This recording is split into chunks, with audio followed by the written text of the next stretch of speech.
All right. Hey guys, welcome back to the Underground. This is Interactive Chat Volume 71, our weekly Solo Man podcast where we talk about everything: news, reviews, discussions, announcements, trailers, PC support, haptic vests, everything PSVR2 related. What is up, you guys? I've missed you. I wasn't here last week, didn't do an episode because I had a lot going on, but it was kind of good timing because now there's a little bit other new things to talk about, and I've been, of course, preparing some other content and working on tons of things going on here that I can't wait to share with y'all soon as today, in fact. What is up, everybody? This is, of course, Interactive Chat, where I like to interact with you and say what is up to Blue Jew, Underground Cat, Elite Name Squad in the house, Mako XL, my man. Phil's Yep, what's up, man? Howdy. Twitcher, the Deuce Juice, Game Cat, Chrome Colossus says, hey, fun. Yay, fun times are here. Der Schnuff. Hey, what is up, you guys? So good to see you. Honestly, we don't have I'm not going to be covering a ton of stuff today. There have been some new announcements, some important things that I do want to talk about, but we're going to have a lot of discussions and a lot of interactive chats today. So it's going to be a fun one indeed. And before we kick things off, Mako XL, thank you so much. Getting that tip train started. Choo choo. Thank you so much for the donation and the love and the support, my friend. Right back at you, and each and every one of you says, yo. That's it. That's the message. What up, man? Also want to thank a couple more people real quick. My lovely Patreon supporters that support me over at Patreon at patreon.com/PSVR Underground. Thank you to you lovely people. Mwah, mwah, mwah. Got a couple new Patrons, so appreciate the support. If you guys want to see some extra content, I try to upload some extra stuff on there. And yeah, whenever things seem quiet, you can always tune in over there for some additional stuff. Also, can go to vr-rock.com and use the promo code AJPSVR. Highly recommend you get some lenses. Like I said before, get you a discount. That's the main reason I signed up to do that, is to get you a discount, save you some money. Also, VR Rock lenses are awesome. I've got my PSVR 1, I've got my PSVR 2 lenses, and I can't honestly play without them. Look, at the end of the day, I say this every single time, get lenses regardless. I don't care if you use my code, get yourself a discount, save some money, or if you get somebody else's. I just really like VR Rock, and I like saving you money if I can. But yeah, man, so we have a bunch of stuff to talk about today. Welcome, Melchiah, the Soul Reaving Game Cat. All hail rock and roll. My guy, what's up, man? You're not still mad at me for talking bad about singers. Listen. Side note, I have a bad history with singers. They tend to not be very nice people, okay? But there's some out there that are cool representing. Snacks. Be Munching Game Cat, Stingray X, Leroy Jenkins. What is up, all of you? Zach Lightning. So good to see you guys.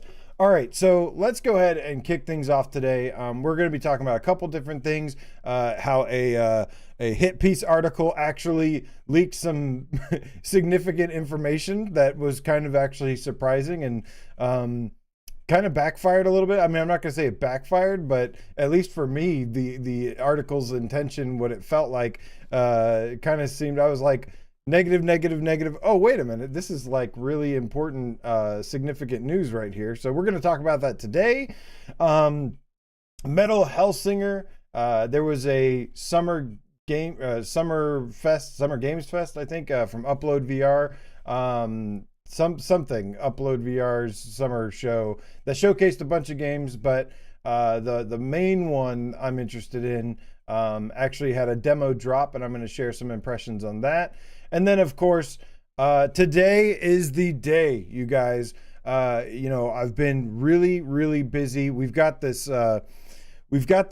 PC adapter coming August 7th, and I've been wanting to be ready for that, give you guys all the information that I can to help you if you're going to, or if you're interested to kind of help point you in the right direction as to maybe what to expect and what you need to know. Everything that you need to know in regards to the upcoming PlayStation VR2 PC adapter August 7th. So really, really excited about that. Can't wait to dive into that segment. I've been trying to hold back to talk about it, but I feel good about it. And I'll explain more later, but it is time. Nihilus Ryan, my metal feline friend. I knew you'd come for this episode in more ways than one. Killer Thursdayness to you, AJ. Let's go, baby. Mako XL, thank you so much. Keeping that tip train going. Choo choo, says tip train. All aboard. All right, guys. So before we get into some of these discussions, there is actually some important news that we want to cover first and foremost, and that is most of you are aware of Flat to VR Studios. They're a studio that is literally what the name sounds like, and their goal is to basically do what we have the most enticing thing about PSVR2 for us. A lot of us in this ecosystem that have PSVR2s are gamers first and foremost. And so the idea of being able to experience all of our favorite games in VR is really the dream, right? Like, at least for me, that's what the dream is for me. Of course, it's not just limited to that, of course, but that is a big part of it. Like, that is my ultimate goal, is to see as many games that are, on console, on flat screen, converted to VR with built from VR mechanics. And the good news here is that we have received word that one of the developers over at Flat to VR Studios has confirmed that Sony has just sent another PS5/PSVR2 Devkit. So now we have more people to be able to do PSVR2 ports to. So that's pretty cool news there. That's pretty significant. Obviously, this is a brand new studio. It's early, so they got to kind of build up to things. I know a lot of people are really excited about the studio. I am one of them. And, I want to 100% support them because they're ultimately trying to, break through and deliver the experiences and the games that I want in VR. And I think that goes for a lot of you people.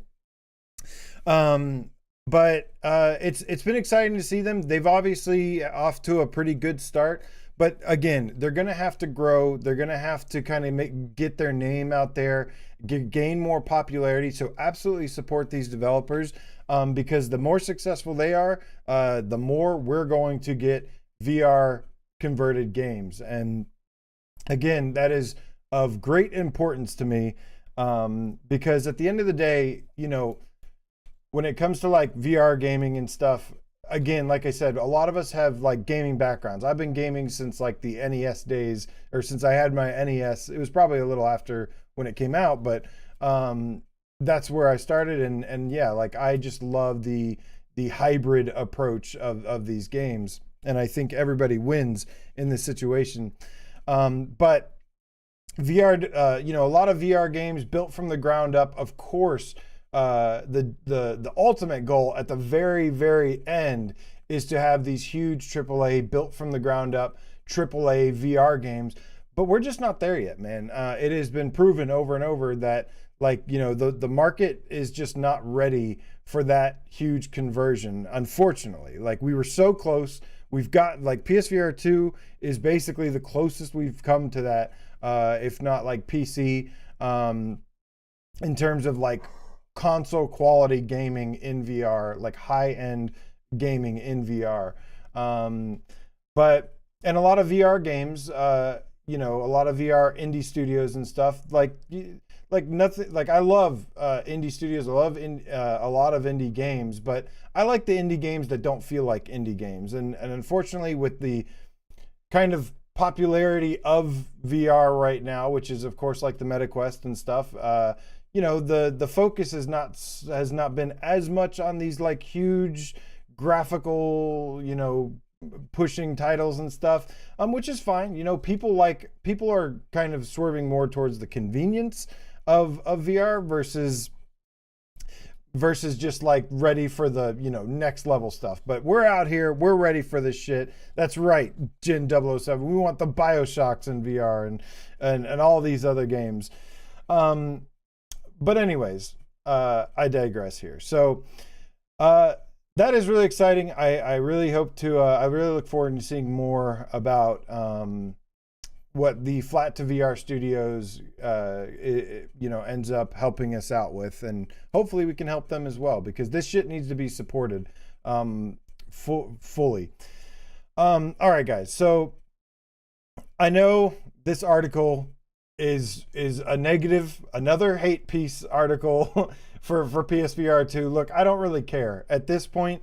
You know, like regardless of how much we love PSVR2 or whatever, like the reality is like, yeah, like it's not doing that great. That is, you know, the reality of the situation. It's to me, it's like fine. It's like somewhere in the middle where it's not, you know, it didn't unfortunately take over the world by storm overnight. But it also, you know, isn't a complete lost cause either. Like there's these two extremes, and like I'm just kind of somewhere in the middle. Like I'm getting some of the most amazing experiences I've ever had. Some of the best games available in all of VR are available on PSVR2. And we've already gotten that, and you can't take that away from me. Like, you know, stuff like Gran Turismo and Resident Evils and No Man's Sky, and then now there's soon going to be more ways to experience those with stuff like the B Haptics Vest. These are some of the best VR experiences I've ever had in my life, and I could have never seen that coming. You know, but anyways. So let's take a look. Let's take a quick look at this article by Android Central that has been getting a ton of, you know, just another negative article that has gained some traction. But I want to share some of what I feel about this article. But you know, the title alone, the title alone is just like whatever. But it says Sony no longer cares about PSVR2 and neither should you. Well, by Nicholas Sutrich. You know, that's his opinion, and he's entitled to it. It says it's a sad, disappointing story that could have been so much better. Until now, the PSVR2 has been a pretty darn good VR headset. Well over 200 games are currently available, with several impressive releases like Horizon Call of the Mountain, Gran Turismo 7, and the duo of Resident Evil Village and Resident Evil 4 Remake. However, the headset now has an insurmountable problem. Sony no longer cares about it.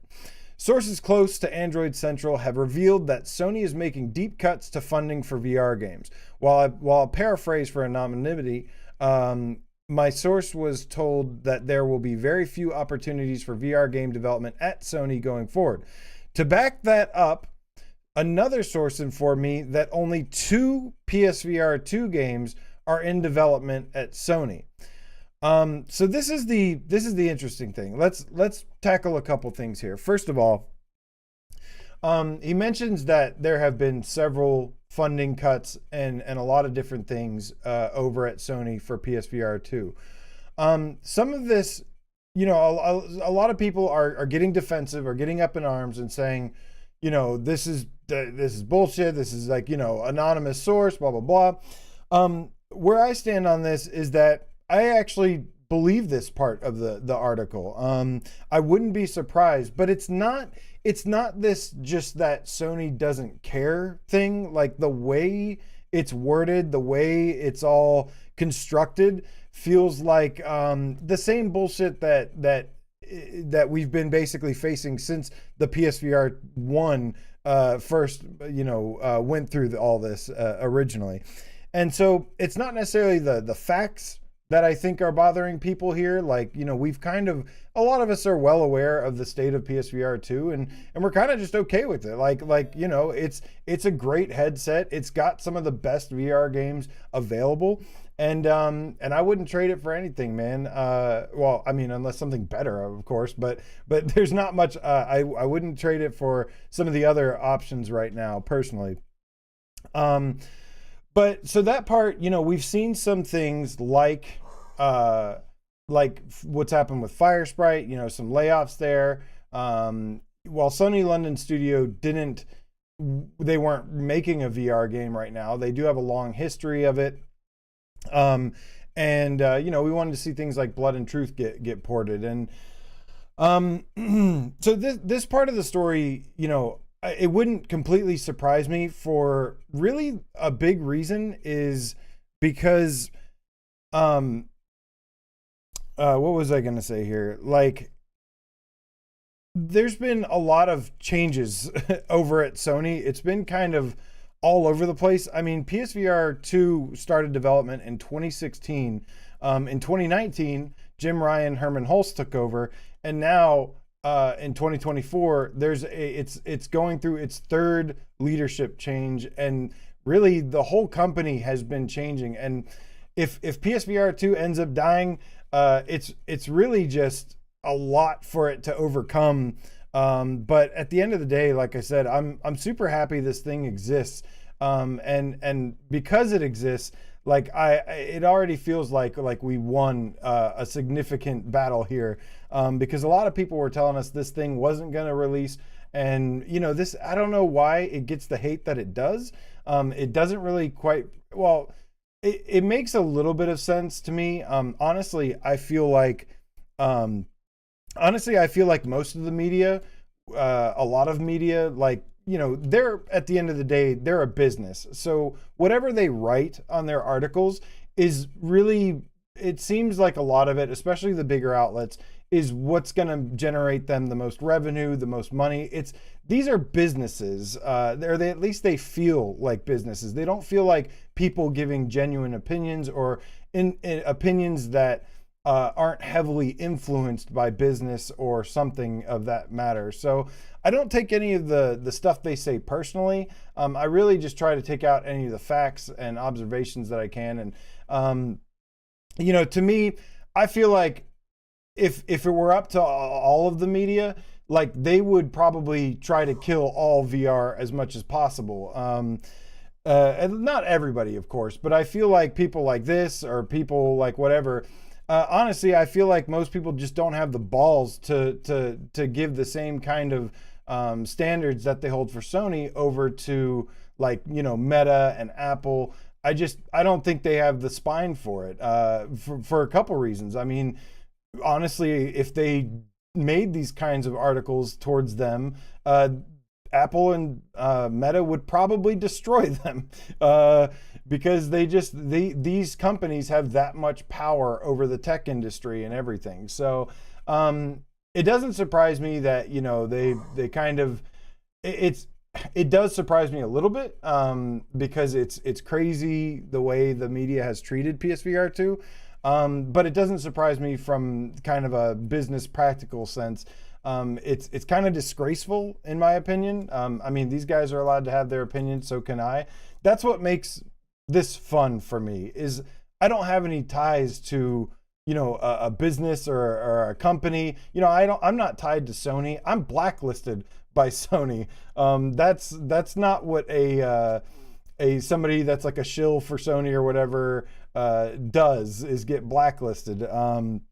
But I just like their products, man. Like, you know, and I've had my frustrations, I've had my criticisms, but anyways, I'm kind of ranting here, but the significant part to me in this article is that he mentions that the same source. So I do believe that there's been tons of funding cuts and stuff at Sony regarding PSVR2, as well as several other parts of Sony. I mean, we've seen the company, or I mean, the gaming industry seemed like it was on the verge of collapsing this year. I mean, there has been, we've already broken, halfway through the year, we've already broken the record for the most layoffs in the gaming industry. It was like 10,000 last year, and now it's you know, on its way over that this year already. It's been a tough time for the games industry, but really it's been It's been a really, really uh, important time to support developers, support games, be vocal about what you want, because the communities and stuff are very much driving a lot of what's happening in the games industry right now, and it's been an interesting time. Really, like a long time ago, it was kind of just like whatever released, and that's how it was. And if you like it, then that's what you get, and if you don't, too bad. Like, that's what's available. But now there's this, because of the way the internet has evolved and communities have grown and everything, there's a lot more influence on the internet, over the internet, over to like kind of like what happens in the industry now. Yeah. But so the other part that has been interesting about this article is that they mention that there's two games. They mention it like there's only 2 games in development. Well, here's the thing. The surprise here is that that's 2 more games than we knew about. That's 2 more games than we actually expected at this point, because just everything that's been going on, we basically figured that there was no games in development at Sony for PSVR2. So while this doesn't mean like, they're going to continue supporting it forever, that remains to be seen. Obviously, there are signs saying that could slow down earlier than anticipated. That doesn't mean that it's really completely the end either, for everything. And it's actually really nice knowing that there's 2 games in development. Now, what 2 games those are? I don't know. I mean, obviously, I'd be hoping for like Astrobot and something else. But these are, the way the article words it is that it kind of seems like these are being developed by Sony. So these are like internal Sony studios developing these. And that's the really, really interesting part. They could be anything. They could be just random, experimental games with, Sony funding, but they could also be something that we've been really hoping and wanting as well. So it kind of remains to be seen what these are. Obviously, like I said, I'm hoping that that it ends up being like an Astrobot, or I don't know, a Wipeout, or just some. Honestly, I would rather have 2 really high quality PSVR2 games developed by Sony. Like, I would rather have 2 huge quality titles than just kind of the plethora of third-party funded little spin-offs, little bite-sized games. Like, look, I love Synapse from a technical standpoint, but in terms of like content, Synapse is lacking. It's a wonderful game. It's a wonderful tech showpiece of the tech, but it's not like the kind of gaming experiences that we kind of long for. At least I long for. We want like real console quality games in VR, and if they can be built from the ground up, even better. But obviously, like we've seen, that has not proven to be successful in the VR industry yet. It's getting there. I mean, Half-Life Alyx is maybe the closest thing. But you see how many people go out and buy a PSVR 2 just for games like Gran Turismo 7. I mean, it's amazing to me that Gran Turismo 7 is like the shining example of why, we've wanted Sony first-party games in VR. I mean, because the amount of content and quality and the experience of it, the replay value, it has everything, man. A lot of gamers, even casual, like flat screen gamers, play games. They'll play like one game for like a year, and that's like, one of them. And Gran Turismo 7 is a game that you can play for years. No Man's Sky, a game you can play for years. Several other titles that can do so. So I'm really, really interested to see what these 2 games end up being. I hope, like I said, I hope that they're just big, juicy, high quality games. We don't need like I said, these, I feel like a couple of these would be more effective than just a bunch of funding these small VR studios to make these games. I mean, those games are great. They really are. VR developers understand VR tech more than anybody. But the problem that they typically tend to have is that they lack the game experience, like that flat games have, the content, and knowing what to design for that. They're really good at making immersive features, but if you don't have the content to back it up, it's kind of pointless. It's kind of a short experience that's consumed, and then you move on. But stuff like Gran Turismo, stuff like No Man's Sky is both best of both worlds here. You get the content and you get the VR features, and that is the ultimate dream. That's why I said I love stuff like this, what this Flat to VR Studios is doing.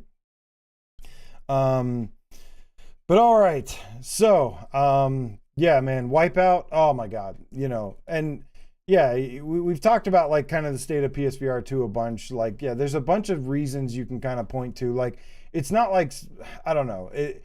If anything, it's what has hurt the PSVR2 the most is not necessarily what it is. It's just knowing like what it could have been, and it's one of those what could have been situations. Like I said, the article is a little iffy, but there are some points that I agree with there, that like, things like, okay, you're not going to do backwards compatibility. That's fine. Where are your first party remasters? I mean, Astrobot Rescue Mission, Blood and Truth, Wipeout Omega Collection, Farpoint. These were big, important games, and it's like, okay, you don't want to make it backwards compatible. That's fine, but not remastering them is a big mistake. So there's mistakes left and right and center, up and down, all over the place. But like, again, that being said, the headset itself is pretty awesome. And some of the games we have been getting, the thing that bothers me about a lot of these articles and a lot of these media outlets is they covered every single negative thing out there, and even in some cases fabricated some stuff. I mean, there's a lot of stuff that was discredited as being not true, and it's just like this boulder of misinformation and half truths, and like, it's just bizarre, man. It's bizarre the way that that this headset gets treated, and it deserves a lot better, really, for what it accomplishes. But it is what it is, and us being in this ecosystem long enough have kind of we're kind of used to the abuse at this point. And yeah, but we'll have to wait and see what happens. Obviously, it wouldn't surprise me if things start to kind of wind down with PSVR2 earlier than expected. But that being said, we still have a exciting rest of the year ahead of us with some really, really amazing games that we need to be very vocal about and supportive. And yeah, this headset, the PSVR2, will be the best way to play some of these games. So yeah, man. But regardless, like I said, excited to see what happens in regards to these two games. Really, really looking forward to whatever they may be. Speaking of games coming out, so like I said, yesterday there was the Upload VR showcase. I think that's just what it's called, and it showed like a bunch of games here. Real quick, Mako XL with another donation, keeping that tip trade roll. Thank you so much, man. Whoop whoop. Says it's all over. LOL. Yeah. The doom and gloom has been for real, man. But it's interesting, well, it's not interesting. But the amount of hate that like Sony gets to me is crazy, and I think it's just because they don't really retaliate like how other companies would. Like imagine if any of these media outlets said this stuff like the way they say about Sony and about PSVR2. And look, I'm not like completely defending Sony. Like I've expressed tons of frustration, tons of like critique and ridicule, but I've just come at it from more of a constructive criticism. Like not just like just shitting all over everything. It's more so like, hey, I don't like this. Why don't you do this? Like a more constructive way, and that's how a lot of the people have been. But the way that some of these other media outlets, like, wow, they basically take it to 11. But I'd like to see some of these media outlets do that to Apple or Meta. They won't. I promise you. And if they do, they're gonna screw themselves over. But that's just the name of the game, man. Don't hate the player, hate the game. But I told you, they don't have the spines to do it. And if they do, I will gladly admit I was wrong. But let's see them do it first, because I don't think they will. Anyways, yeah, Mark Zuckerberg will personally show up to their house and be like, I read this article you wrote about me, Nicholas. Oh, man. Anyways, all right, so Upload VR showcase was yesterday. They showcased a bunch of games. I didn't watch the whole thing. I kind of just watched of course, PSVR2 games that were announced or featured as coming to PSVR2. There were some like okay ones. Again, a lot of them look like smaller studios, 2-3 man studios and stuff. And again, I can enjoy games like that, but that's not. With my focus, my change in focus on the channel is like I need like the best experiences I can find. I want at the very least, like really, really cool, badass experiences. They don't have to be AAA games, but they gotta be like, I don't want baby's first VR game either. You know what I mean? It's like, I don't want to have to live through these developers figuring things out in some ways. There's some exceptions, of course, like, not every developer is going to get it right. Some developers need time. We've seen some studios like Sin Studios start out in rough shape and then turn around and make some of the most fun games out there. One really fun game. So like, I like to be supportive to some degree, just in case, to kind of find those diamonds in the rough like that. But there's so many games and so little time. I really don't want to waste my time like with a ton of stuff. That's why I've cut off a lot of what I talk about, what I play, what I spend my time with, because I work my ass off all day and I come home and I want to have fun. I don't want to like be frustrated or disappointed all the time. Gaming is about having fun, and I'm looking for the best gaming experiences in VR that I can find, and I have found some.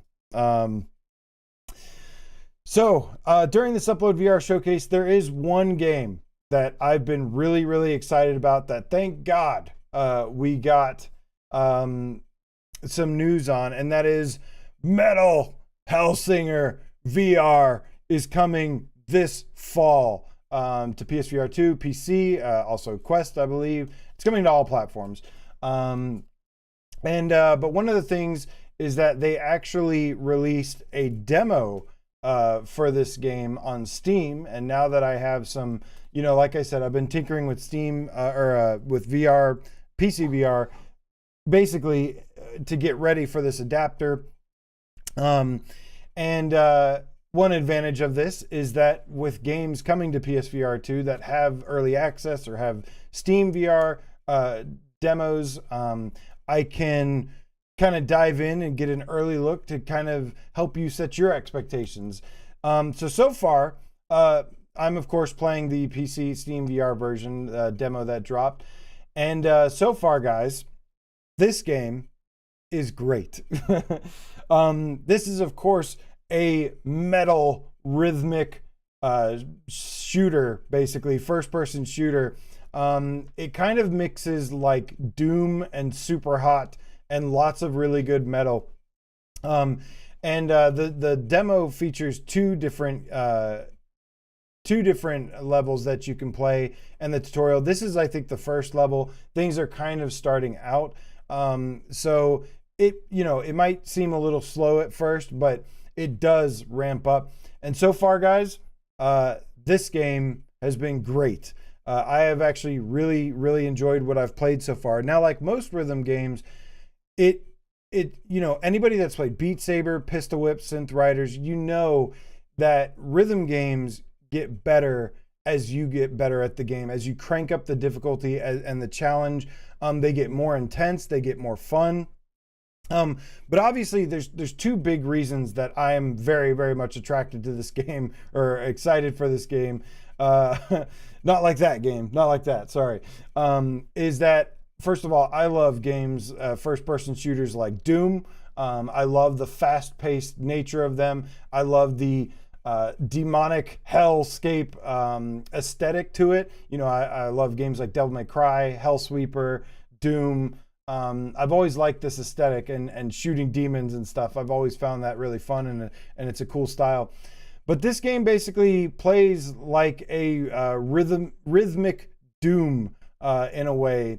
But the significance here is that for all you metal lovers out there like myself, metalheads, throw the horns up. This game has a badass soundtrack and sound design, and it's designed in a way where kind of like the more you shoot to the rhythm or to the beat, the more points and damage you do. And also, as you kind of collect power-ups or get on streaks, the music starts ramping up as well. It starts throwing in these layers of guitar and vocals, and it gets heavier and heavier. And it is awesome, man. And I love how there's these little subtle cues for things that, you know, metalheads really love. There's lots of fire and explosions, and I do love how some of these areas, like you see these like torches and stuff, you'll see everything kind of bouncing here. Now you can't hear the music in this gameplay, so that is a big part of this game, is like the music and how good the soundtrack is. The demo itself features vocals from bands like Dark Tranquillity, which is a really popular, like, I think Melodeath band. I know a friend of mine is like a huge fan of theirs. I need to listen to them more. The other one's like Arch Enemy. But then it's got some other notable people that a lot of you would have heard of, like Serge Tankian from System of a Down, Matt Heafy, I think his name is, from Trivium. I'm not good with like names of band members and stuff, but you can see, like, in the gameplay here, it's pretty, when it gets chaotic, it gets more fun. The more chaotic, the more difficult it gets, it actually gets a lot better. And again, pointing back to games like Beat Saber and stuff, like you can play Beat Saber on easy, and like it's okay at first because you're kind of getting adjusted to it. But if you're like, you know, it's very skill based, and the higher you ramp up the difficulty, the more fun and chaotic and immersive all the elements start mixing together a lot better. But so playing on PC, graphically, it is a really pretty game. It's got a nice resolution, nice textures, nice polished look to it. And I imagine, you know, obviously we have to wait and see what the PSVR2 version, but I imagine the PSVR2 version hopefully is in line with the PC version. But we'll have some additional features like haptics, adaptive triggers. It sounds like they're going to take advantage of these features.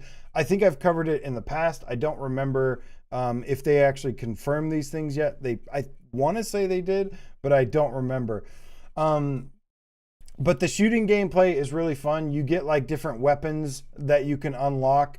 Right here, I'm using like a boomstick, a shotgun. You also have like a sword that you can switch through and toggle through. There's one moment in this thing, I think I'm actually almost to the section. This is like some behemoth guy that I'm fighting. This is still kind of introducing the enemies and things like that. But I played through basically the tutorial and then the first level. There's two levels in this demo. And by the end of the first level, when I was fighting the boss, I was like, okay, like this game, like I thought it was fun right away, honestly. But when I got to the first boss, fight, I was like, oh shit, like this is legit. And this is what I'm talking about, man. Like, you know, for smaller indie games, whatever, that doesn't have to imply that they're these like, you know, like weaker experiences. Like indie devs these days and ages, this day and age, these days and ages, indie devs this day and age are capable of making really polished, like high quality games, and that's kind of what I feel about this game. There's the graphics are great, the gameplay is fun, the music is sick, and yeah. But yeah, so there's things like I said, like where there's power-ups in the level that you or things that can explode that you can like take out hordes at once. You shoot to the rhythm to do more damage. When you get these power-ups, the music like kicks in even more. I'm hoping to be able to hopefully can show a little bit of gameplay of the boss fight here, because I love just the style of it. It's got like the flames bursting up. Okay, I think we've got a boss fight here. Oh no, it's the next section. So sadly I don't think we're gonna get to show the boss here, unfortunately. But first impressions overall, guys, this game is as advertised. It's all about fun rhythmic gameplay, shooting demons, you know, great metal music, great sound design. But it's got, like I said, it's got good graphics, and let me see if I can play some. let's before I get off this. But yeah, this game is as advertised. It's basically what I was hoping it would be, and so far it's great. Like super fun, especially if you're like a metalhead like me. Let's see if we can listen to a little bit of the soundtrack here. That I can throw on. Now, I don't know what the soundtrack's going to really sound like entirely here.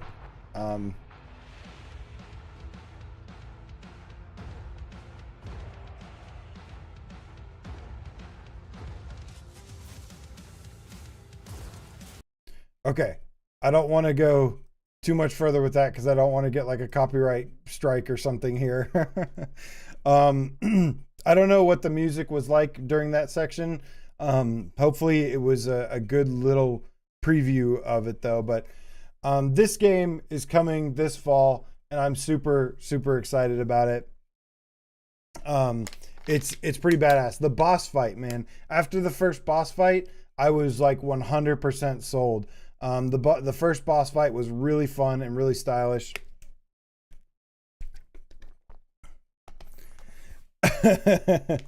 All hail rock and roll says, you ain't gonna like the cameos in this one, AJ. They're all singers. Hey, listen, I know that was a blanketed statement about lead singers that I said, but yeah, I really don't hate all singers. I think I just kind of said that comment and people took it to heart a little too much. Okay, I will say boss fight time. Hold on. This is boss. Hold on. Let's do this. You gotta see this shit. Cause this is sweet. I don't know. Hopefully I don't have to end up muting this stream here. But you guys just enjoy a quick look at this boss fight here.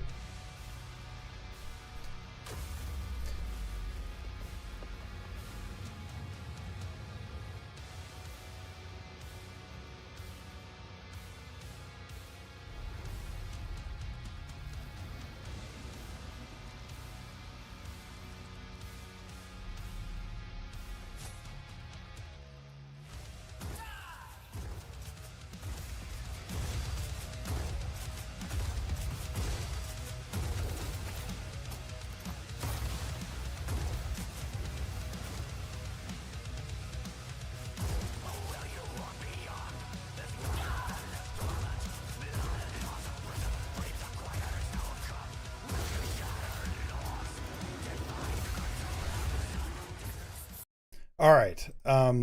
Like I said, I don't want to get my channel taken down. I'm so glad I made it far enough to be able to show you. But dude, this boss fight where the flames are shooting up and stuff, it's very like cinematic looking. It's so freaking sweet. And I love this, man. This was so much fun, and the music, that should have given you maybe a little bit better taste of the music here.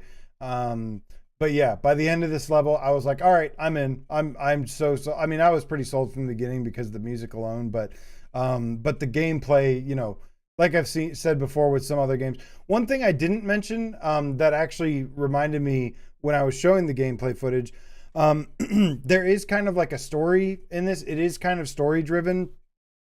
You play as this character called Unknown, and you're basically like a singer that had her like voice taken away or something. Like she's been silenced by the devil, and so basically you're going into hell and kicking hell's ass to like get your voice back or something. And it tells it from like these kinds of, it's got these like animated kind of cutscenes. It tells a lot of the storytelling from third person perspective. All the gameplay is from first person, but a lot of the storytelling stuff it actually does from third person, and then kind of has this like Western narrative thing going. Shades of Gray Matter says, love the concert style pyrotechnics. Exactly. That was one reason I really wanted to highlight this boss fight, that was something that was an awesome surprise. Was this the pyrotechnics, the concert stage kind of like special effects. That is such a great touch. But so far, guys, this game kicks ass. I cannot wait to play it on PSVR2. Hopefully, like I said, as haptics. I think they confirmed like eye tracked rendering, and probably gonna have haptics, adaptive triggers, things like that. So with some luck, PSVR2 will be the best way to experience this game. I believe it will be. But yeah, really cool game, man. Really cool game. All right, so Old Darth says, okay, I'll let me answer a couple questions before we get on to the next thing here. First of all, there was, I think, a donation that I missed. Alex Into super chatted. Thank you so much, my friend, for the donation and support, keeping that tip train going. Choo choo. Right back at you, homie. Says rock and roll slays the demon. Yeah, hell yeah, man.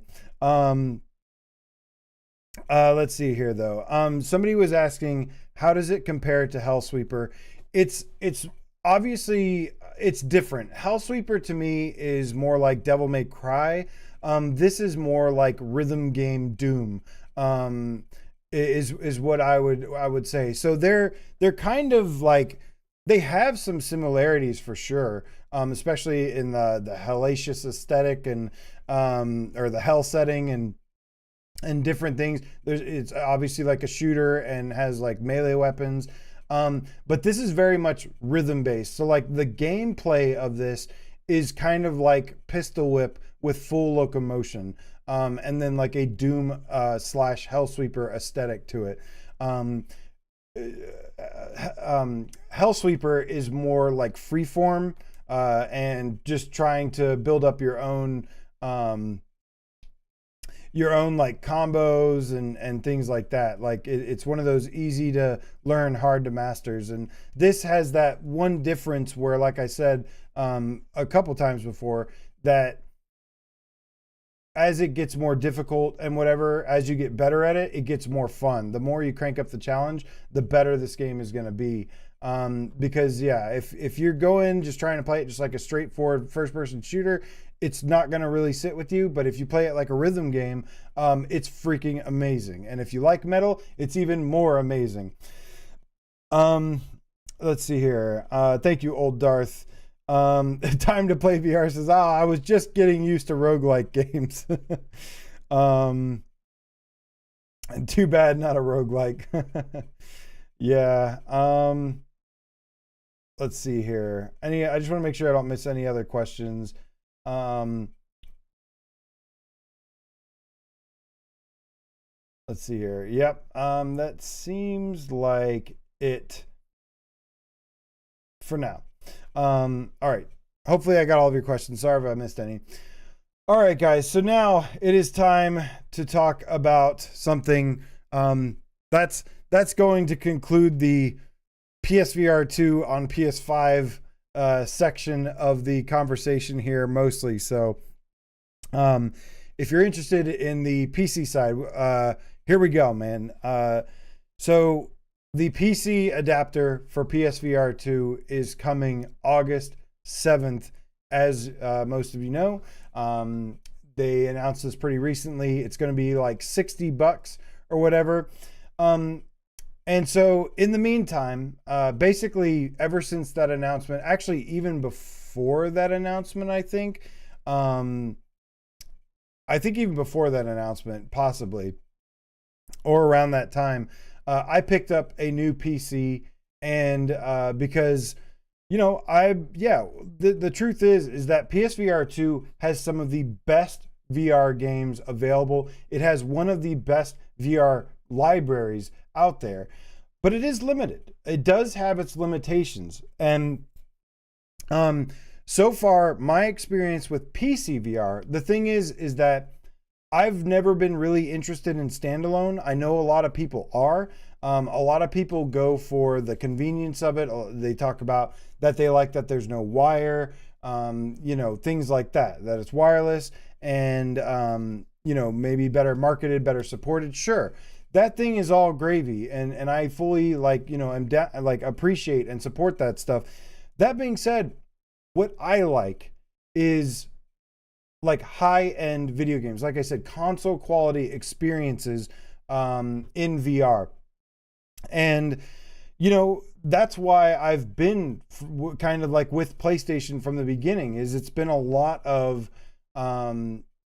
like games that I've grown up with or games that I've enjoyed flat screen, being able to play those in VR. Well, that movement has seemed to have kind of slowed down a little bit. And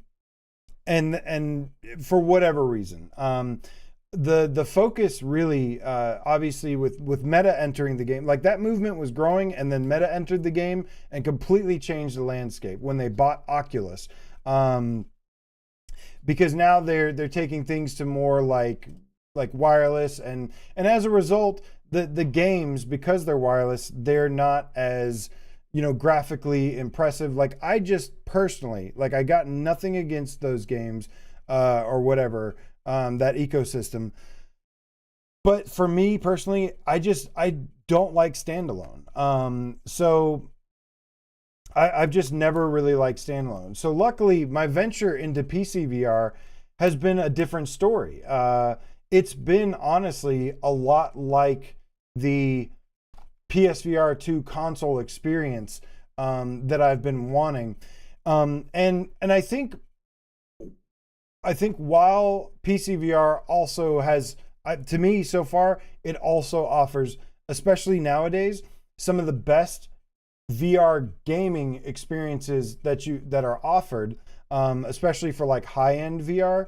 That being said, I do think it also has some, it's just like everything, it also has its limitations. I mean, at the end of the day, every platform has something different to offer, and it comes down to a personal preference to what you like. For me, what I've discovered is that I really like PSVR, PSVR2, and now PCVR.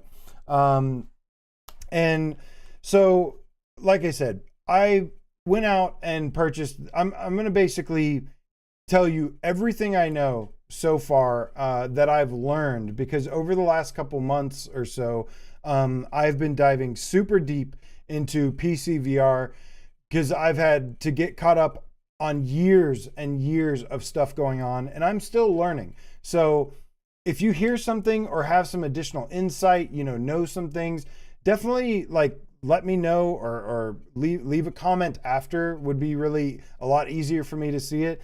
I want any feedback or tips or advice I can get.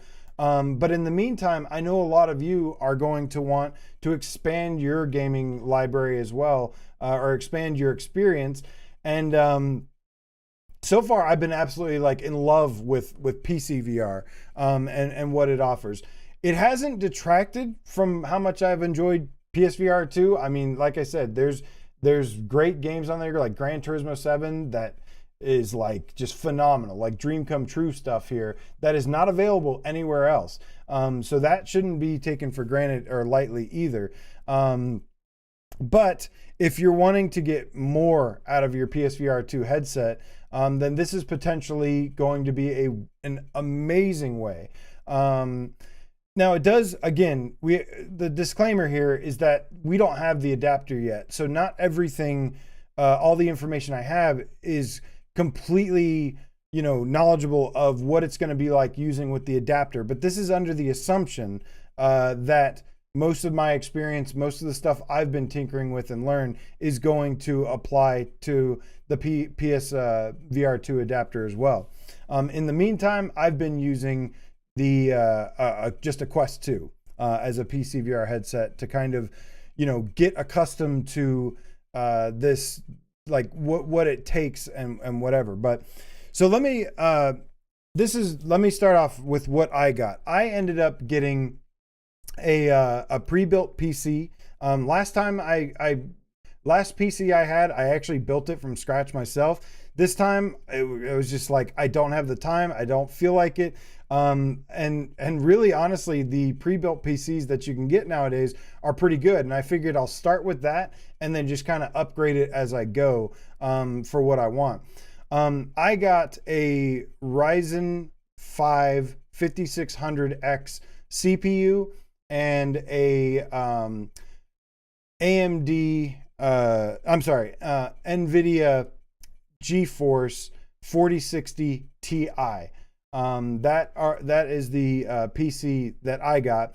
It only came with 16 gigs of DDR4 RAM.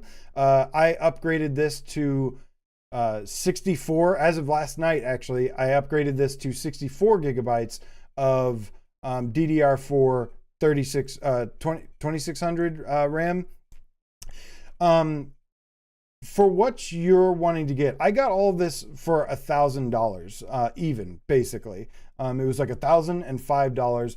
And right now, the highest CPU, GPU stuff combos you can get are like the Intel i9 or the Ryzen 9. And then in terms of like graphics cards, a lot of people are talking about like the 4090 series or 4060 and up, basically. And so far, like I said, the thing is about like getting like a 4090 and an i9 processor or a Ryzen 9 is like, that's going to cost you thousands of dollars. That's just frankly out of my budget right now. So I've tried to go for a sweet spot PC, trying to get the best performance for the price. And for native VR games, my PC can pretty much handle anything that you throw at it. But there's a difference when it comes to Unreal Engine VR. Now, let me make sure I check my notes here and I don't miss anything here. So there's a huge difference. Now, a lot of what interests us, a lot of the reason I bought a PC or upgraded it was because I was interested in Unreal Engine VR and what that's capable of. That is basically a software that allows you to play any game just about any game in Unreal Engine 4 or 5 and just basically flip them into VR. Now let me make this really clear here.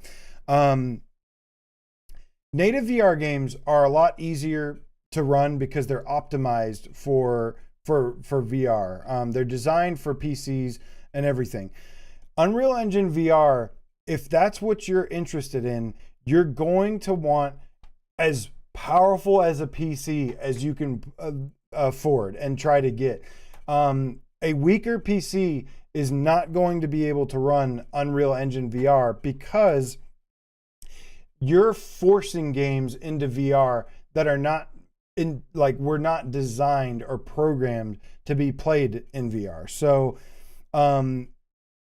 it's just, the Unreal Engine VR mod helps a lot, but and it gives you some tools, but these games at the end of the day are not designed to run in VR. So it is really important that you get as beastly as a PC as you can if you're mostly interested in Unreal Engine VR, which is what I am, because majority of the library is that you know, aside from a couple games, of course, the majority of the library that I'm interested in, with some exceptions, is pretty much available on PSVR1 and PSVR2, which I still have. So I don't really need like the whole library. Now there are some games like Skyrim, Star Wars Squadrons, of course, native stuff like Half-Life Alyx, Half-Life 2.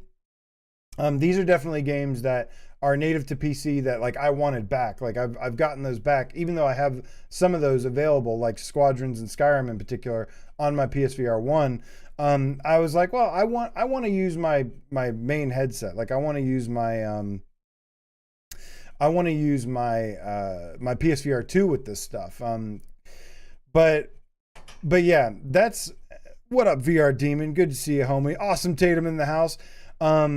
He says, yes, this is the thing I cannot stress enough to you guys, is that, again, a lot of these games that are running in Unreal Engine VR, they are not optimized for VR. You're forcing them into it.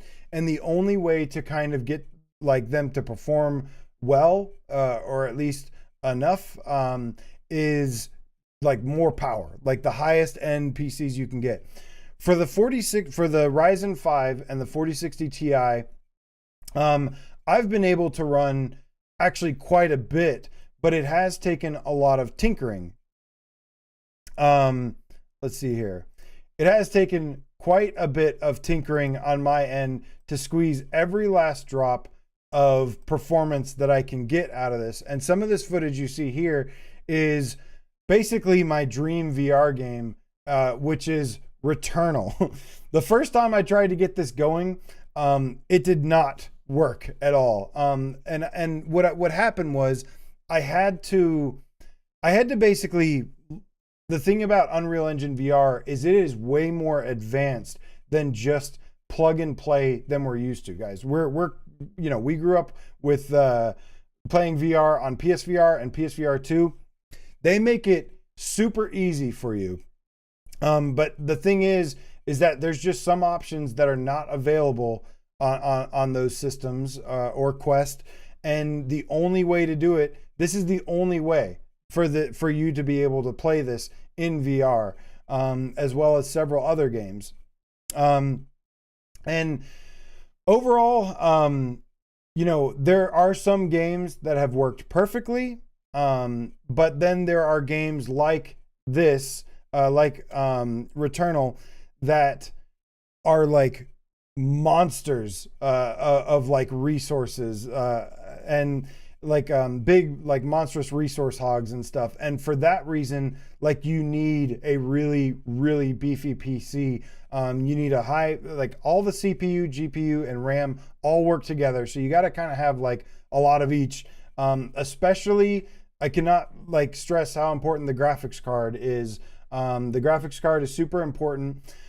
Here you will see like a little bit of hitching here and there. I've still been tinkering with this, but with the Ryzen 5 processor 5600 and the 4060 Ti, I've been able to get this running with some epic settings on. Or I think here I turn them down a little bit. I was playing them on like high and epic settings for like model textures and particle effects. I've been able to maintain like a average of 53 frames per second. So not the highest frames per second. But that being said, this game in its current state that I'm able to play it is absolutely playable, and it is absolutely everything I could have ever hoped for. I do get into a cool boss fight here. Maybe I'll try to show this, but a game like Returnal is going to require a really, really beastly PC. Pretty much, if you want it to run a little bit easier, you're gonna have to go stronger than what I got. There was a dude in the Discord, Mr. Wick, He was asking me about PC specs and whatever, and he's looking at a I think it was like a AMD Ryzen 7 with a 4070 Super graphics card, and that was going to cost him about $1,200-$1,300. So he's paying a couple $100 more than what I did, but he's going to be better off. I mean, basically, the more money you throw at it, the better you get. The better time it's going to be easier for you to get. But just know that there is, regardless, with UEVR, there still is some like fundamental stuff you have to learn. Keep in mind, again, UEVR is advanced. I look at it as kind of like an emulator. To me, UEVR has been very much like an emulator type experience. If you ever messed with an emulator, this is like that, but a little bit more advanced and a little bit more customization. The UEVR mod is phenomenal in what it's capable of. The reason that I've been mostly excited about it is because there's all these games that I've wanted to play in VR that I was never able to until now. The next example I will provide you here is Ghostwire Tokyo. This is it running at max settings, which I can't do all the time, but for this gameplay footage, so you might see like a little bit of performance issues here and there. But for this gameplay footage, I wanted to capture it on the full settings.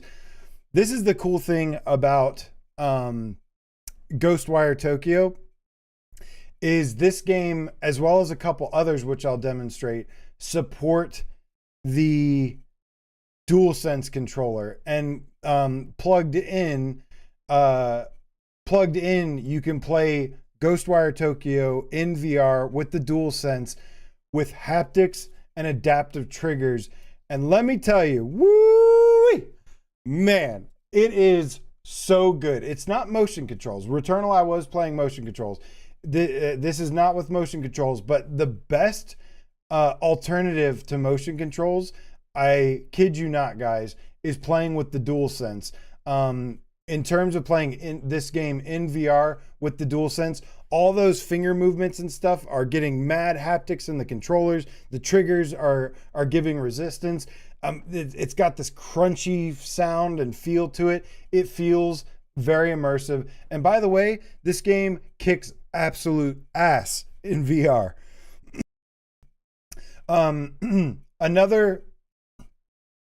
That game I can run. So with my PC, like I said, which is considered like a mid-grade PC, it runs everything. Some games it can run perfectly.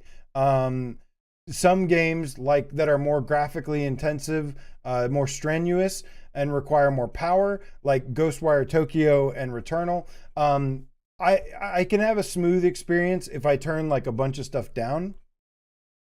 And also note that just because you do have the highest end PC, keep in mind these games are not designed for VR, so you can still run into some issues, but your chances are a lot better the stronger the PC you have.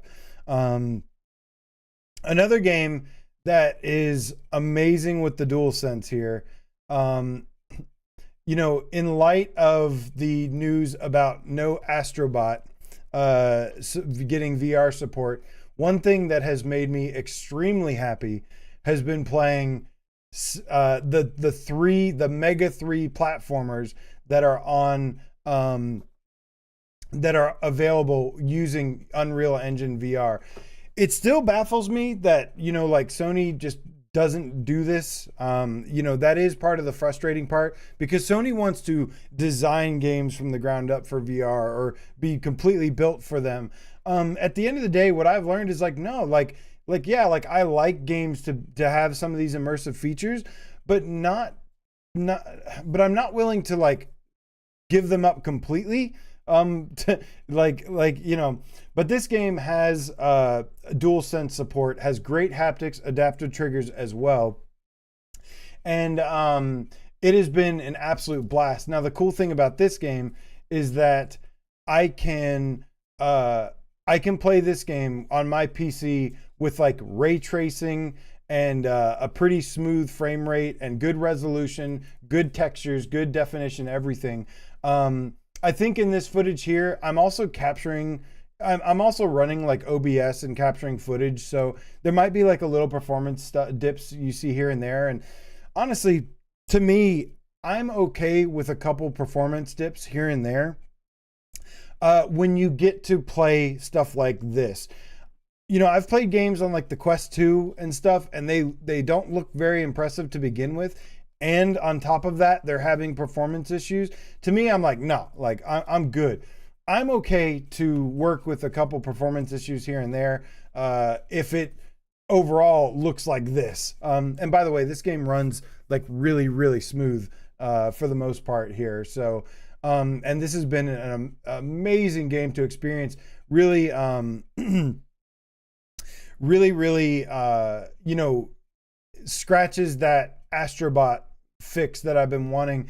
It's so great getting to play all these new games, newer games.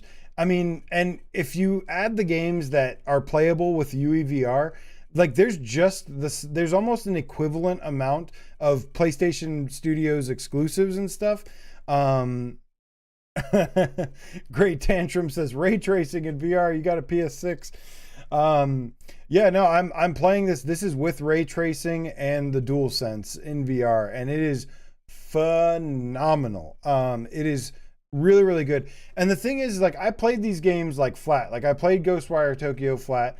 Now Returnal I still did enjoy flat. But I stopped because of the dream of maybe one day not getting to play it in VR or getting to play it in VR, which never happened until now, thanks to this mod. But again, this isn't like your typical mod thing. This is very much, like I said, like a VR emulator that gives you a lot of customization and flexibility to tweak the games here and there. It's actually a really well-designed console. Sometimes you have to turn down all the graphics in the game and then turn them up using the Unreal Engine VR console. It's really intuitive. It works really, really well. So Sackboy's Adventure, phenomenal. I played this on flat screen. I got bored after like 10 minutes. But in VR, it's like, holy shit, man. Another game that works. Now, this is a game that works pretty much flawlessly and has motion controls is Aliens Fireteam Elite. I've been able to run this game on like max settings with my PC and with motion controls. And this game is freaking awesome. If you ever played Left 4 Dead, it's basically kind of like Left 4 Dead, except in the Aliens universe. And it is badass. It is so much fun. It might take a minute for this footage to get going here, but let me take a quick drink real quick. We got a lot to talk about here. So get comfy.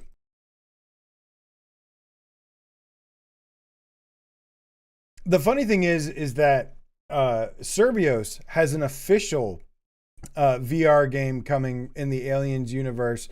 I didn't have time to chop up these clips, so apologies. It's just kind of like raw, rolling the footage and getting games going and stuff, but I'll get to show you some gameplay here.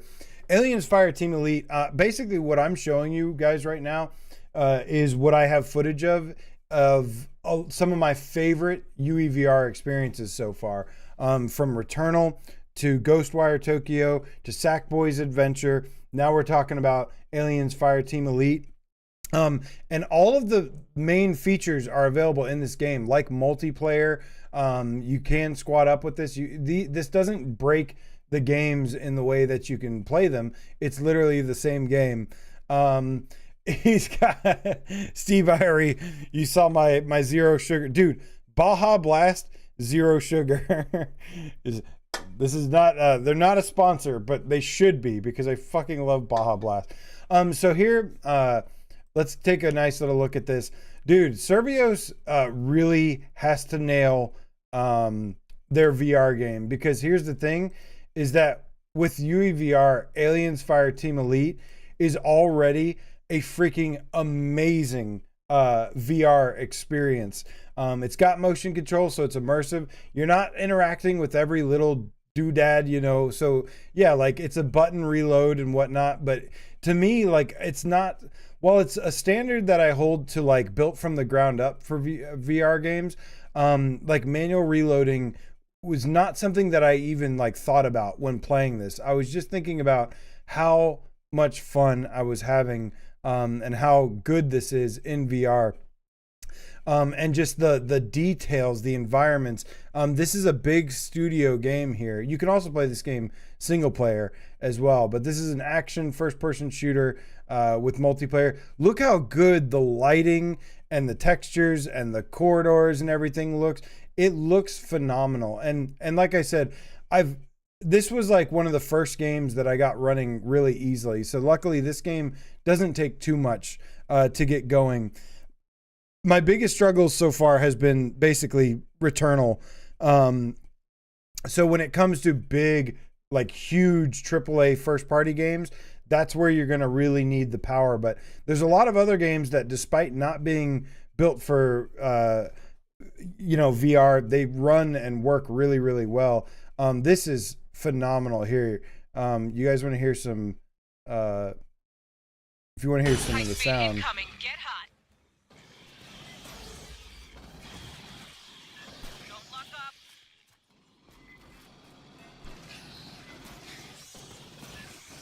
Way more than I expected.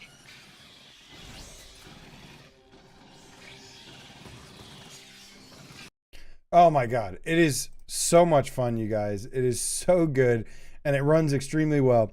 Scott, the PSVR Game Cat for Life, thank you so much for the donation, my friend. Appreciate the love and support. Right back at you. Says, choo-choo, tip train incoming. Everyone's aboard. Thank you for keeping that tip train going, my friend. Yeah, so I see some conversations going through here. I'm not exactly done showing off everything I want to yet. I mean, we're probably shown enough here. I want to, like, again, I've been kind of holding off as to like covering this stuff, but I feel like now is the time, because I know a lot of you are wanting to get a PC and stuff in anticipation of this adapter. And if you're, again, I cannot stress the importance enough that if you want for native VR games, which I assume most people, even though they would want it, I don't think that's really, I don't know. Everyone's going to be different. For me, it was Unreal Engine VR. This thing, to me, guys, no matter what happens with PSVR2, what the Flat to VR community and Flat to VR studios are doing, this is like, to me, the new hope here. PSVR2, like, as much as I love it, it's obviously not in the best shape right now. I don't think, like, again, it's not out yet. It's not like out for the count, down for the count completely, although the media, has been saying that since years before it came out. But the reality is that the dream of getting like every AAA game or every, third-party AAA game, first-party stuff converted to VR, that has seen a speed bump, a big, significant kind of hit a wall, in fact. And so Unreal Engine VR, to me, you guys, is basically the future that I'm looking forward to. And at this moment, between being able to use the haptics vest with PSVR2, which I'm demonstrating here, between using the haptics vest with PSVR2 and then a lot of the stuff like Gran Turismo, Resident Evils, the fantastic library that PSVR2 has, in combination with the expansion of PCVR, mostly for UEVR, but there are some other non-UEVR things that I'm also really into. But guys, like PSVR2 with a haptics vest, with some of the games that are on offer there, some of the adaptive haptic triggers, features there, eye tracking, as well as the expansion of PCVR and then UEVR. Honestly, guys, like, I feel like we've won. Like, I feel like I am having the best VR experience I've ever had, ever, with the combination of all these things. And I can't tell you enough, like how grateful I am to be able to get to experience all this stuff. Because like I jumped into VR not really knowing what was going to happen. And it's been like damn near life changing. And this is honestly the best gaming experience I've ever had in my life. And I've been a gamer for like, over 30 something years. And this is the best gaming I've ever experienced in my life. And, I look forward to when this stuff is more of like a mainstream, like is able to hit more with the mainstream audience. It's going to at some point. But it's still, for me, it's like I'm kind of just done like waiting for that to happen when some of these things are available. And like I said, the experiences that I want are available at this time. Now we have some more stuff to wait for and see. But moving forward on the channel, what you can expect is like, me covering less of like, smaller stuff that I just don't care about or dislike, because that's not going to help the developers there anyways if I'm not having fun. But there's going to be stuff like me covering hidden gems, like Galaxy Kart is an amazing game. Especially Galaxy Kart is awesome with the haptics vest. Every time you hit one of those boosts and the headset rumbles, the controllers rumble, and the vest rumbles, it is a wonderful experience. You're going to see me covering stuff like games with the haptics vest, with the, some of the best PSVR2 games available, like Gran Turismo and the Racing Wheel, No Man's Sky. And then on the PC side of things, like we're going to be exploring that. And the exciting part about the PSVR2 getting the PC adapter is that there's going to be a big injection of gamers, like console gamers, and basically a huge injection of core gaming audience into the PC market, which I think the PC VR market really desperately needs right now. There's a lot of people there that like are about the technical things, and I can understand like the technical side of tinkering with stuff. I said before, and VR Demon knows this good and well as many of you, that like, I've always been a console gamer because I will happily just pay for product, turn it on, and it's good to go out of the box. And that remains true. Like that is something that makes PSVR and PSVR2 really special, is just having that fully optimized experience ready to go packaged for you. But there's many more options that are becoming available, that are available for a similar experience that adds on to that by quite a bit. And again, cannot emphasize how much UEVR has played a role in this. That has honestly been pretty revolutionary for me, because PC standalone VR, while there's some mods and stuff, it really hasn't been enough to make me dive in. But UEVR is a whole nother story in the fact that it's like basically, like I said, like an emulator. And again, need a really powerful PC. It'll become easier in time. It's also going to become more difficult over time because games are going to become more graphically advanced and demanding and stuff, resource demanding. They're not going to be optimized, and not everything works perfectly all the time, but it works good enough to have that experience that I've wanted so far. Piotrek F says, if you only cover bigger games, then you stop and cover PSVR 2. No, that's not true, because first of all, there's still a lot of I will cover any like good to great game that comes out. I talked about stuff like Retropolis 2 that came out last week. Like 2 weeks ago. I really like that. Like I'll definitely be covering any hidden gems that are out there. The thing is like, I'm just not going to waste my time covering a bunch of crap. Like like I'm done with that. I'm really focused on the best experiences available moving forward, because that's why I love VR overall. Stuff like Zombie Army VR. I will definitely be covering this game because it looks freaking fantastic. The what UEVR offers does not devalue what some of the best games and offerings provide you with. It does not devalue those at all. What it does devalue is the lower quality games. The only thing stuff like UEVR, makes insignificant are low quality, just low budget, low quality VR games, because it's like, here, you have an option for something higher quality that feels like a VR game. It feels like it was meant to be played in VR. And yeah, man, it is super cool. But yeah, so far my experience with PCVR has been pretty phenomenal. It has taken a lot of work. I want to be transparent here. It is not plug and play. It does take tinkering, which was at first extremely frustrating for me. And it was really frustrating. I didn't have the patience for it.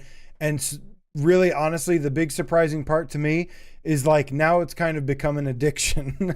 Now every single night I get home, I'm excited to, get another 5 frames per second out of Returnal.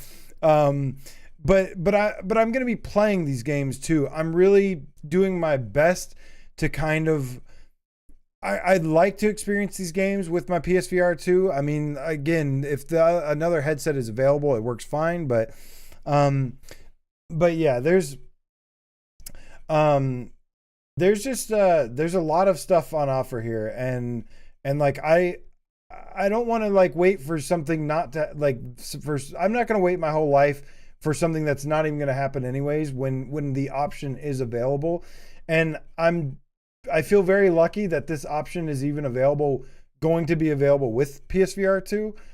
That is really, really cool. Of course, I could just sit here and just plug in a Quest and start covering Quest, but that's not what this channel is, man. I cannot give up PSVR2. If PSVR2 didn't have the library that it does, like Gran Turismo, Resident Evil, stuff that you can't get on PCVR, then like, yeah, like I'd be tempted to like sell it and move on. But quite frankly, those experiences are worth keeping for me. My racing rig and all that. Those are Gran Turismo 7 is the most immersive experience I've ever had, a gaming experience I've ever had in my life. And there's still a bunch of games coming. So I can't move on from it, man. Not yet anyways. We'll see what the future holds. I have no idea. Like, I'm hoping for the best. And I look forward to all these like amazing games coming out. But to me, like I said, at this point right now, like VR gaming has never been better for me. It's amazing what some of this stuff is doing, and what is becoming readily available for us. And if you don't have another headset, this adapter is going to open up a whole new world for you. There's a huge library on PC to recover a lot of PSVR 1 games. Obviously not some of the first party stuff, which is unfortunate. Hopefully we get some kind of remaster in the future for those. I don't know. I'm not going to hold my breath. But there's also some native some native PCVR games that I have liked as well. Something that's really blown my mind is Flight Simulator. Flight Simulator has been a really, really cool experience for a couple different reasons. I know I don't have any footage of Flight Sim because it's kind of wonky to record footage for it, unfortunately. There is a way to do it, but you got to kind of have a workaround to record it. In the meantime, you can just enjoy some aliens footage. But dude, Flight Simulator,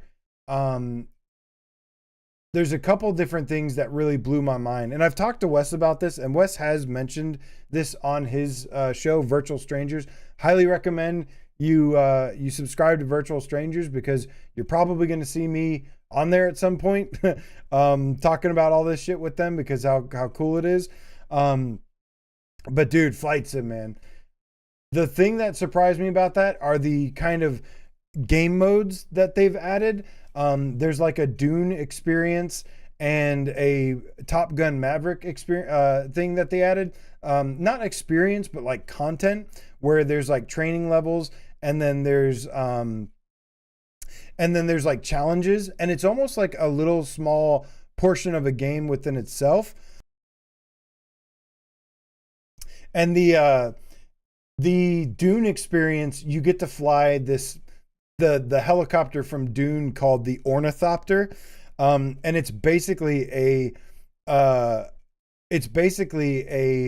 helicopter that functions like a dragonfly. And dude, let me tell you, wait a minute, hold on a second, you guys. I have footage of this. Why am I talking about this without showing this footage? How dare I? What am I thinking here? Guys, I have footage of this shit. Hold on one second. It might not be the best looking footage because it was captured early on. Let me see here. Do I have this or did I delete it? I don't know. I'm about to find out.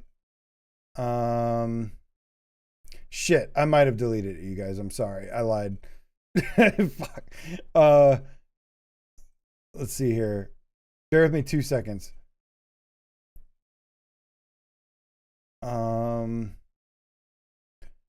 Dang it. Did I delete it? I don't know what the hell this footage is. I don't think this is it. I don't know what I just selected. Oh, that's no, that's not it. That's more aliens footage. Shit. I'm sorry. I deleted it, you guys. Apologies there. I thought I had the footage there for a second. But anyways, like even just the little things, like they teach you how to fly the Ornithopter. It's got its own features and everything, and you kind of like unfold the wings, and it's like these 3 little like dragonfly wings that even just those unfolding, you're like, holy shit, like that looked really cool. And then you get to fly this thing through a handcrafted Dune themed desert. And it's got the music and the atmosphere to it. And dude, oh my God. Okay. So with the Dune Ornithopter thing, there's different like little games, like mini games, where there's a helicopter rescue where you actually have to like fly through the desert, and then you have to find this other helicopter guy that crashed, and you got to pick him up and then fly him to safety through like these canyons. But while you're doing this, there's a giant ass sandstorm coming, and you see it in the distance, and it looks phenomenal. It's like such an epic, like cinematic experience. And then there's stuff just like touching down and doing like these like supply runs where you fly the Dune, the Ornithopter, you touch down on these little landing pads, and then you touch to the next one. It's kind of like racing. There's time trials, stuff like that. But yeah, it is super cool. The other thing I'm just gonna have to cover all this shit. I'll tell you the last thing that I did that blew my mind with Flight Sim was they have a like kind of satellite mapped mode. They have like a world exploring mode where they have like a world explorer thing that uses actual like satellite mapping that maps out literally the entire world for the most part, almost the entire world. And you can fly through this, and it kind of uses like that same technology that like Google Maps VR or whatever uses, or Google Maps uses. And you can, and dude, so I took off from Hartsfield Airport, which is in Atlanta, Georgia. I took off from my airport, and I looked around, and like I was blown away by like how accurate this actually looked to my actual city, because it's insane how detailed it is. I can't believe they pulled this off. But the streets, the buildings, everything is like accurate. And not only is it accurate, but it's like detailed graphically. It's the most mind-blowing thing I think I've ever experienced. And I told Wes about this. I saw him mention it on a show. And by the way, Wes, homie, you can absolutely, tell people that our conversations about, what I've been playing and stuff. I appreciate that. Much respect to you for not saying anything if you didn't want me to. I appreciate that. But no, by all means, you can talk about whatever we talk about, man. Of course, always. But dude, so I flew over my my little town that I live in or area, and like I shit you not, you guys, like everything, every like store was there, every street was there, every like tree was there. I flew over like a Lowe's building like near my house, and it literally, I could see the logo on the front of the building. Like it's that detailed, and it blew my mind. And yes, somebody was asking, like Scott Dracula says, so my house is in VR. Yes, if your house is visible to the sky, your house, you can literally like fly right over your house, and you can see your neighborhood. You can see your gas stations, your stores, your shops, your retailers around. Everything is there, and it was the most mind-blowing shit ever. I've explored like my area. I explored Boston, where we were at PAX. I've explored like Egypt, Tokyo, all these things, and it's all accurate. It's all there. It's all accurate, and it's just like freedom. So Flight Sim is awesome at the end of the day. And I watched the Virtual Strangers episode where they were talking about it. Flight Sim 2024 is coming out later this year. And they focus there. It looks like Flight Sim is focusing more on like they're like gamifying it, which sounds awesome because it actually makes for a really fun game to play when it has the content. And yeah, they've got stuff like helicopter rescue missions. I don't know. Some of you might remember some of those. There was a Sony closed studio that was developing a helicopter rescue mission game that was like in London or something. After playing Flight Sim and playing this like rescue mission, I was like, damn. That would have been really cool. Like, I get it now. I get it why, and I wish they would have released that game. I mean, it sounded like the developer at the time really screwed up. But this was like in like 2019 or something. They announced the closure of the studio because basically after years of funding and support, they basically had nothing to show.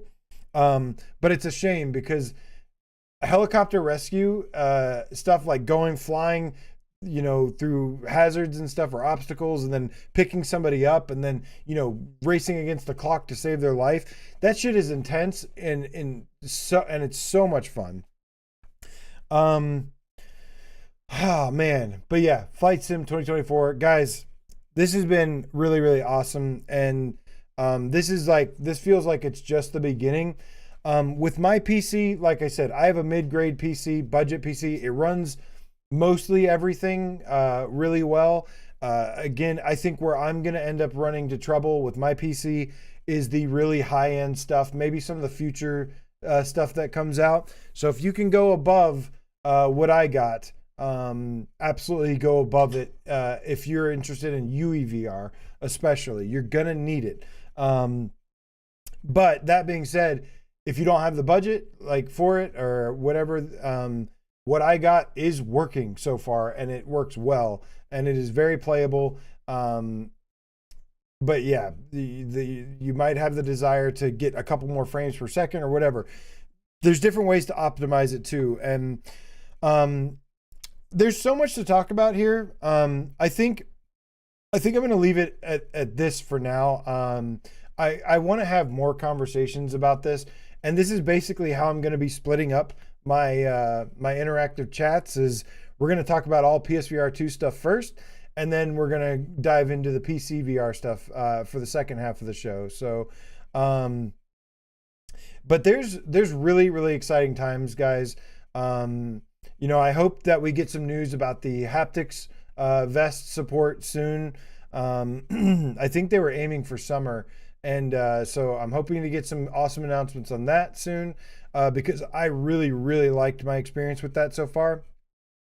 I don't know if any developers are going to be releasing any games right now, really for summertime, because it gets so hot, which is unfortunate because it creates kind of a lull for us for releases. But we've got other stuff, you know, August, we've got the adapter coming. We can shift to that. But guys, like I said, man, I know PSVR2 is in a not the best state right now. But I do think it's still, despite the media stuff, the bad media press that it constantly gets unfairly, and you know, Sony's like lack of support in certain areas for sure. It still has like the best community that I've ever been a part of, which is you guys.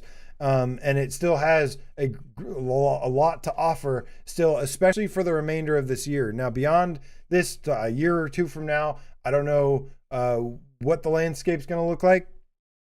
But I have a vision for our future together and where we're going. And there's hope for us after all, no matter what. There is stuff to look forward to, and it's going to be amazing. And if you're not convinced yet, all I got to say is that let me double check this real quick. Let me fact check myself here.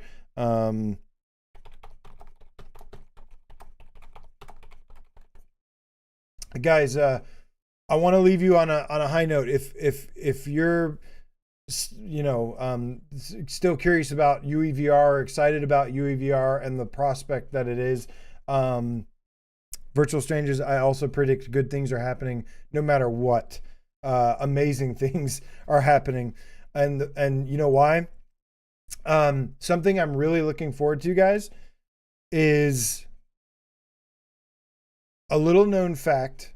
I don't know how many people are aware of this yet, but there's a little game called Metal Gear Solid Delta Snake Eater that's coming out, and it's coming out, I think, later this year. I think maybe in the fall or something.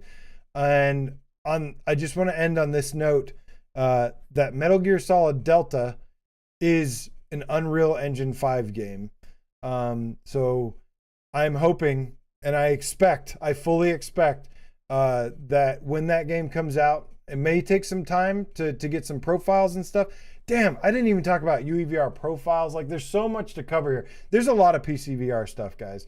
There's a lot to learn. There's a lot you need to know about. There's a lot of conversations we need to have so that you are best informed about it. I'm going to have videos, specialized videos around the launch of the adapter. But I wanted to go ahead and start getting the conversation out there. Because, you know, I can't stay quiet forever. It's too long of a gap. I've tried doing this before, where I don't talk about something because it comes out in a couple months, and then I end up going silent for a couple months. I'm not doing that anymore. So I do plan to have some helpful videos for you guys, some informative videos, and lots of stuff here. But, you know, I guess we'll continue this conversation next week. Hopefully, I at least got you started with some good info on the PCVR experience so far, my intro to it and UEVR. But yeah, there's much more to talk about, like profiles, how easy it is to import, export profiles. That you know, if you don't want to do all the configuring yourself, that people can do for you. That adds motion controls, first person, camera angles, things like that. There's so many more tips and tricks that I want to tell you about, but I guess we'll save it for that next conversation we have. But guys, yeah. Virtual Strange says, you need to give me some UEVR lessons. Bro, what are you doing after the stream? Hit me up. Let's have a chat. Looper, the Underground Game Cat, Elite Name Squad in the house says Silent Hill 2 is Unreal Engine 5. Guys, this is it, man. Like, you know, if companies can't, if companies aren't going to do this for us, well, thank you to UEVR. We now have a way to say, fine, we'll do it ourselves. And this is going to be amazing, you guys. Like, I cannot stress. Metal Gear Solid Delta is an Unreal Engine 5 game. Silent Hill 2 is an Unreal Engine 5 game. We're not going to have to beg for these things to come to us anymore. We're going to be able to just make them happen, guys. This is, you know, to me, this is where I see the future of this channel and VR in general and VR communities going, is around this stuff. Because this is what we want. Still going to support indie developers and big, you know, games that come out. Absolutely. I'm excited about Wanderer, Behemoth, Aces of Thunder. There's still other stuff. This is just more. We need to support those developers too, because they're basically the last of their kind, and we need to push them across the finish line with everyone else, to prove that like studios can exist by themselves. Steve IRE says RoboCop is Unreal Engine 5. Yes, I've played RoboCop, and it's amazing. But RoboCop has one fatal flaw for it with the Unreal Engine 5, in that it's every couple of cutscenes. After every couple of cutscenes, it crashes. It starts you off where you left off. It starts off where you left off, but it has this unavoidable issue at this moment where every couple of cutscenes you go through, it crashes and you got to restart the game and then start from there again. But the game itself, holy shit, so amazing with first person and motion controls. This shit's amazing, man. It's really mind blowing, and the sky's the limit. Ghost Runner. Ghost Runner is a game I tried to play flat. I was like bored in 5 seconds. It's absolutely amazing with Unreal Engine VR Injector. It runs really well, and there's a profile that you can automatically import for head tracked aiming. So you use a gamepad and head tracking, and it's amazing. There's also, I think, a motion control option too, but the controller, I'm totally fine with playing with a controller for some of these games. Mostly like it, you know, it's kind of like saying, well, you know, I don't know. Some of these games are still worth playing in VR with a controller, 100%. But you know, we'll see. They're going to be all over the place. There's going to be some with a gamepad in VR. There's going to be some with a DualSense in VR. There's going to be some with head tracking, motion controls. It's going to be all of it. Like, and it's wonderful. And to be honest with you, when I'm tired as hell after working, you know, all day, sometimes it's nice to come home and enjoy a game in VR with a gamepad, especially when it has like the rumble, the haptics, the head tracking options, things like that still make it immersive enough. Think Resident Evil 7 and how much fun that was. Like, you know, it's what it is. Dead Ringer says Ghost Runner failed for you with a 4060 game card. It could be an optimization thing, man. The first time I tried playing Returnal and RoboCop, they failed. But I thought I wasn't going to be able to play them. I was really like discouraged at first. I was like, damn it, I just bought this $1,000 PC and it's not going to play them. That ended up not being the case. What ended up being was that there was just more information that I needed to know about configuring my setup, and now I'm playing Returnal on epic settings. It went from not playable to playable on epic settings. There's a lot to learn here, and we're going to get into it more. I'm going to have videos on it to tell you all the tips and tricks that I can.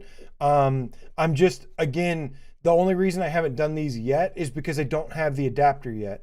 I would really like to have the PSVR2 PC adapter first before I say, oh, this is how this is going to work, because I don't know yet. There could be things that don't work right away, or you know what I mean? So that's why I haven't completely gone into it yet, but I got to start somewhere, man. So we'll just start having these conversations here, and then go from there. But yeah, man. Sometimes it's just a configuration optimization thing. And Wes, I need to talk to you. But Ted Ringer, the Game Cat, thank you so much for the donation, my friends. And sorry I missed the live. We went to the carnival. Hell yeah, man. Carnivals are great. I love carnivals. I love arcades. Good shit, man. That sounds like a good time. Hope you and the juniors had fun. All hail rock and roll, says make a UEVR tutorial series, AJ. I definitely plan on making the guides and stuff for UEVR. Important things to know, important tips and tricks. Again, I kind of want to wait to get the PCVR adapter first. In the meantime, I may post some stuff on like Patreon. Alejandro, speaking of Patreon, says, I don't see any subscription button on YouTube. Do you only have Patreon? Yes, I only have Patreon. I do all my live streams on the channel are ad free. I don't monetize my videos. You know, I do this, like, it's hard to say, man. Like your guys' support means the world to me, man. So, you know, all of your support makes that possible. So I appreciate you, whether it be Patreon, these lovely people down here, donations, like Magnum Gaming with the donation. Thank you so much, my friend. It says, comparing Flight Simulator to Ultra Wings 2. How are the controls as far as VRAFness? So I have only played Flight Simulator with a HOTAS. I don't know if it has motion controls or not. Content wise, honestly, like y'all know, I love Ultra Wings. I love Ultra Wings 2. But the content that Flight Simulator offers makes Ultra Wings 2 seem like a baby game. Like, I did not realize this until I played. Now, granted, Flight Simulator has some, like, you know, fun design to it too. It's got, like, you know, like it's got a bunch of like cool mini games. It is more of a game than Flight Sim. But for the overall experience, like, Flight Simulator is like a night and day difference in terms of like the experience that it offers. Scott, PSVR Game Cat, thank you so much, homie. Appreciate you, my dude. It's free VR real estate. It says, which HOTAS do you have? I have the Thrustmaster T-Flight HOTAS 40. It's just the basic one. It's always, I've had it forever. It works really well. And I love it. There's much more expensive and nicer ones out there, but I am totally good with I like the compatibility that the T-Flight HOTAS has. T-Flight HOTAS 4. I think I said 40, but it's actually T-Flight HOTAS 4. Let's see here.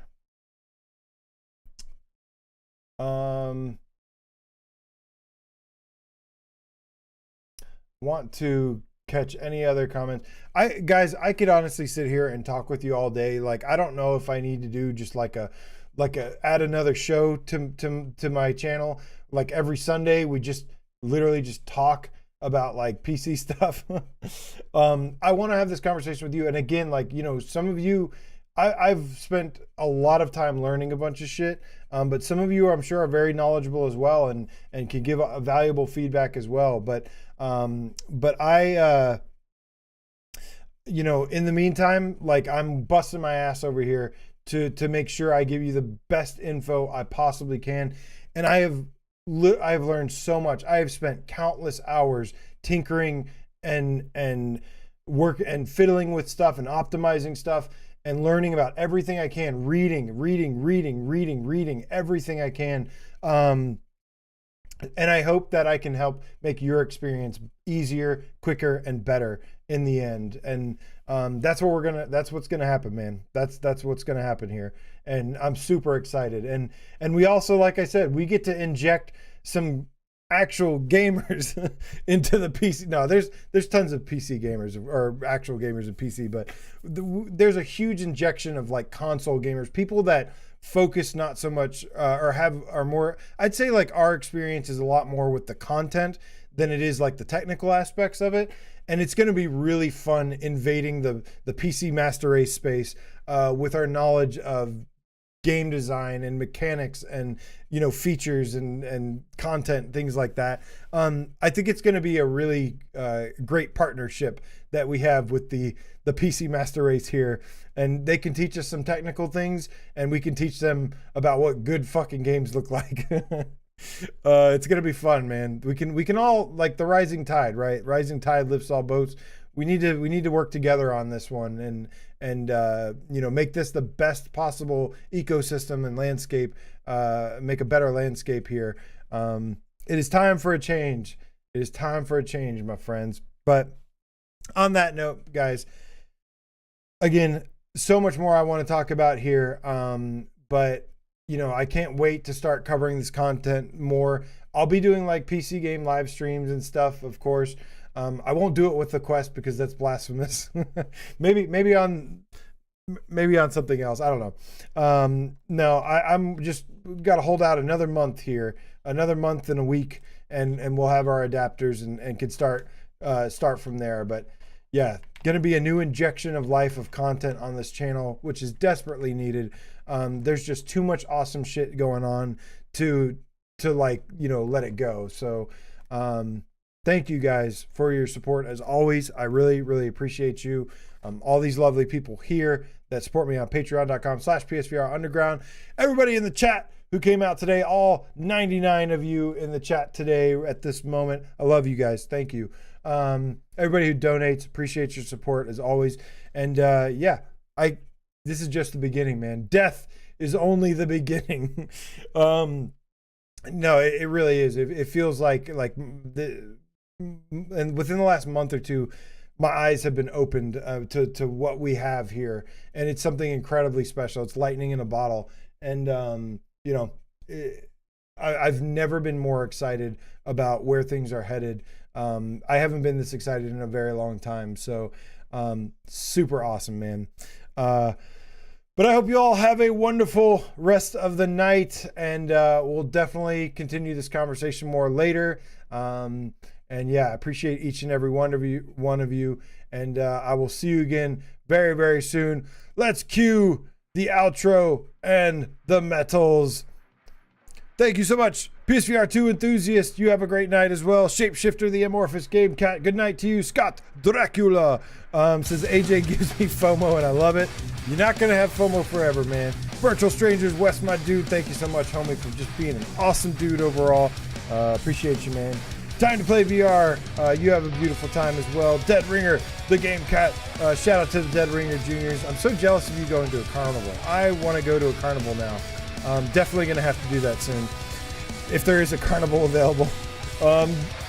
Let's see here. Game Cat, Behemoth. Can't wait for Behemoth. Guy Son, fist bump to you. Chrome Colossus. Dude, we need dreams. God, don't remind me. Why you got to put salt on the wound?